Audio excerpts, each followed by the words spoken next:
Hey everybody, welcome back to the Midlife Coding Crisis. My name is Rotary Dialer. Today I want to talk about music and ideas. I've been a musician for a while, and even before I was what I would call a musician, even before I was able to really play instruments, I had a lot of musical ideas. And what I found has always been a tough problem is how do you manage your ideas, keep track of them over time? So the initial way I did that is I would have a little notebook I had with all my ideas in it. I had a friend once make fun of me for this because she walked into my apartment, she saw this ideas notebook, and she's like, oh, that's the only place they can go, and was kind of laughing about that. For a long time it's been a problem of mine, and one I've been interested in solving. I've had a very close interest in solving. How do you keep track of your musical ideas? One of the things that was also in the mix here is that while I can read music kind of, I'm really not that strong. I always think of that scene in Amadeus where Salieri picks up Mozart's score and he just hears the music in his head, and I always wished I could get there. Alas, here I am midlife and I am not there. I know that's not how I will probably ever think in my life. I do hear music in my head. I do want to be able to reproduce that music, and it's been a little tricky to figure out how to do that. One of the themes of this channel is old ways of doing things, and how might we do them in new ways that are a little more efficient given the technology we have available. One of the principles I have, even though I'm a programmer and I'm a web developer, I don't necessarily want everything on the internet. And that's been one of the sort of constraints I've had all along. Somewhat for selfish reasons, somewhat for security reasons. Those security reasons tend to become more important, I think, over time. But that wasn't always really the impetus. What I wanted to be able to do, keep in mind, a lot of these problems I'll talk about I had before the proliferation of high-speed internet, before you always had a cell phone in your pocket, before you would reliably be able to connect to the internet at every moment of the day. So I have this model where I want there to be an offline time and an online time, and things can kind of maybe sync up while you're online and so on. Being able to work while off-grid is important to me. So in this episode, what I'll do is go through some of the analog approaches I used. So notebooks and such, cassette tapes, things of that nature. And then how, I think in a future video, I'll show the software I built for personal use that I would use to try to keep track of these things. So anyway, when I'm playing an instrument and I come up with something that I want to remember to maybe flesh out later, let's say I'm on the piano or I'm on the guitar, and there's some little progression that I like, but I know I'm going to forget. What did I do? So I have these notebooks, and most of this is guitar stuff, but I'd write down the tab, and initially that's kind of all I do. And what I found over time is that just by writing down the tab, I know the notes, but I don't necessarily know the rhythm. It's one of the downsides of tablature, of course. So do I develop a more complex tablature, or I did over time kind of develop my own style of tablature. Like here's one where I've kind of mixed in I don't know if you can actually see that. I've got like the tab here, and then I've got some notes over here. I found that ultimately just having the tab was not enough. I would know like, oh, I liked this last time and I'm not playing it right this time. So what I started to do is, if I thought a part was going to be too tricky to figure out from the tab, I would record it on actually a microcassette recorder, because I just found them to be more portable at the time. Again, this is pre-cell phone. This is pre-internet everywhere. This is when some of this was even before MP3 or digital players were, digital recorders were available, or certainly they were not cost effective. So what I started to do was I would record onto a microcassette tape, oh, this is idea number X in the notebook, and then I'd write in the notebook, this is on tape number what have you. And so now I've got kind of two things that I need to keep synchronized. Given time, I could synchronize them, but that will take some work. So this is partly a problem I feel like with today's technology. There's probably an easier way to solve. This may be a solved problem, and I really look forward to getting ideas from you, the audience. If you have encountered software that just kind of does this automatically, especially if it doesn't require you to be online to be uploading your data. That's an important constraint for me. In any event, so I do think there's a solution. I have ideas on how I might approach that, and I'll get into that in a future video.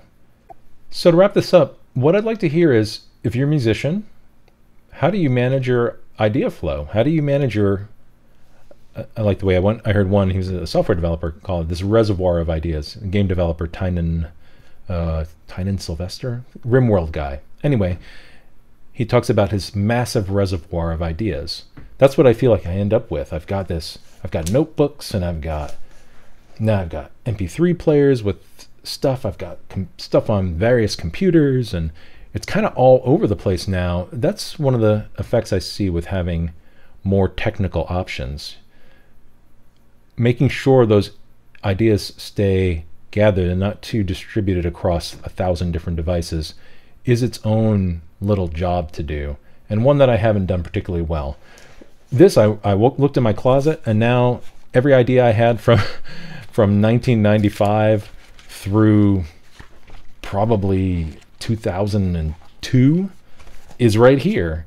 I can't say that about the ideas I've recorded on various cell phones I've owned over the years, or various computers I happen to.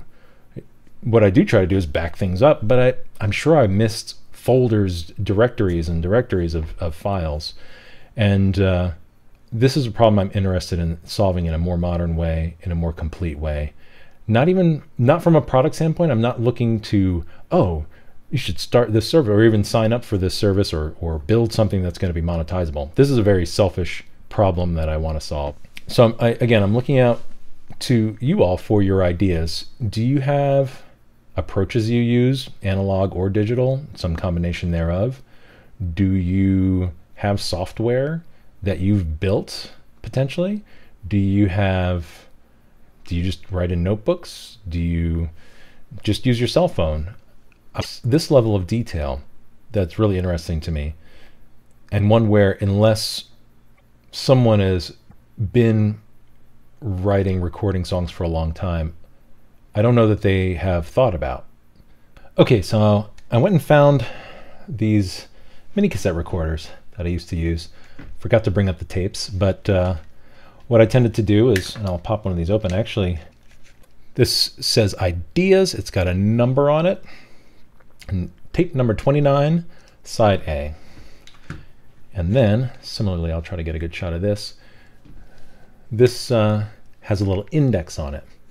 Now, to get really detailed, this is another player. This was an older one that I had. You can see the battery stopped working, so I had to have it plugged in. Just tried it, it no longer works at all.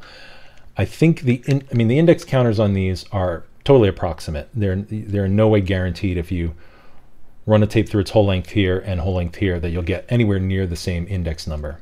So to what extent this is all that reliable? It was a way of approximating where on the tape an idea was. So what I would tend to do, and I had to be really careful never to hit that button right there to reset the index, which, oh snap, no, I didn't do.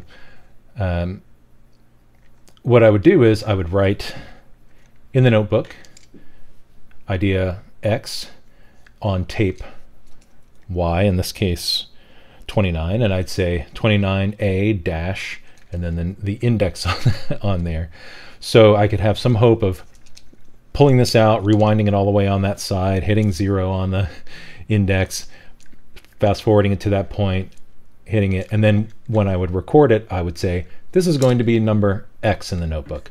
All that to just sort of tie these two elements together, the written and the recorded together.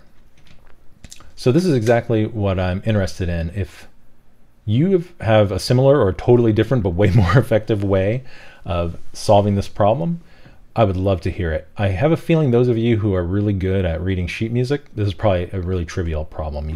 I wonder if you just jot it down on the staff and you pick it up, you hear it in your brain that way. I envy that, frankly.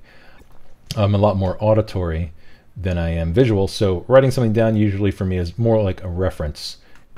Most of the time, depending on the idea I've got, I can usually listen to it and know what I'm doing. But if something's in an alternate tuning especially, or if something is really just odd, I'm doing something that I don't normally do, I ran into enough situations where just the recorded bit was not enough for me to figure it out.